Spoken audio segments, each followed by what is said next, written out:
कहत कबीर सुनो रे संतों, लिख रहे हैं कि आजकल कुछ लोग आत्मज्ञान का अर्थ केवल ये मानते हैं कि आप जीवन कैसे जीते हैं, जीवन से जुड़े सभी तथ्य समझ लेना ही आत्मज्ञान है। मूर्ख हैं वो लोग जो ये बात बोल रहे हैं, वो मूर्ख हैं। आत्मज्ञान का मतलब ये नहीं होता है कि आप कैसे खा रहे हैं, कैसे पी रहे हैं, कैसे चल रहे हैं, क्या कर रहे हैं, क्या नहीं कर रहे हैं, कब खुश हो रहे हैं, कब डर रहे हैं, कब भाग रहे हैं, कब रुक रहे हैं।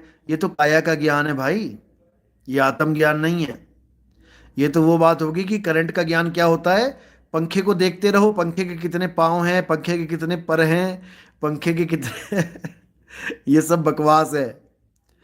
करंट यानी आत्मा का ज्ञान ये होता है कि पंखे से ध्यान हटा के करंट में ध्यान लगाना और करंट का अनुभव करना, और जैसे ही करंट का अनुभव होगा पंखा भूल जाओगे।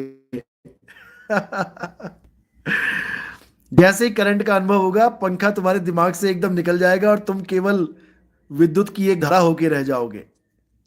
तुम्हें बस विद्युत याद रहेगी और कुछ नहीं रहेगी। इसी प्रकार आत्मा का ज्ञान जब आत्मज्ञानी गुरु मिलता है तभी समझ में आता है। ये नकली आचार्य आपको आत्मज्ञान नहीं दे सकते। ये नकली गुरु ये आपको आत्मज्ञान नहीं दे सकते। ये अधूरा, कान पे ध्यान कर लो आत्मज्ञान हो जाएगा, जीभ पे ध्यान कर लो आत्मज्ञान हो जाएगा, कंठ में कर लो, हृदय में कर लो, नाभि में कर लो, यहां कर लो, वहां कर लो। क्योंकि इनको आत्मा का भेद ही नहीं पता। आत्मा क्या है, आत्मा कैसी है, ये कभी सपने में भी नहीं सोच सकते। अगर सपने में भी अगर इनको आत्मा का ज्ञान मिल जाए तब भी इनके बहुत बड़े भाग हैं। लेकिन दुख के साथ कहना पड़ता है कि ऐसे ऐसे लोग आचार्य बने बैठे हैं जो आत्मा के ज्ञान पे शून्य हैं। शून्य। यहां तक कि कई वीडियोस ऐसी देख ली हैं मैंने जिसमें ये कहते हैं आत्मा क्या होती है, आत्मा कुछ होती ही नहीं है। अरे जब आत्मा कुछ होती ही नहीं है तो आत्मा का ज्ञान कहां से आ गया।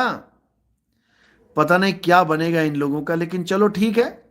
इन लोग को लगता है कि चार पैसे कमा लें, कुछ अच्छा अच्छा बोल के लोगों को कुछ समझा के, तो ठीक है, इनका जीवन का यही लक्ष्य है। तो परमात्मा इनका लक्ष्य पूरा करवा रहा है।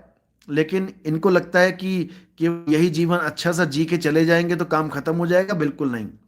काम तो शरीर छोड़ने के बाद शुरू होगा। जब नाना प्रकार की 84 लाख योनियों में भटकना पड़ेगा तब पता लग जाएगा कि राजू काजू बन के कैसे आता है। आप देखते जाइए।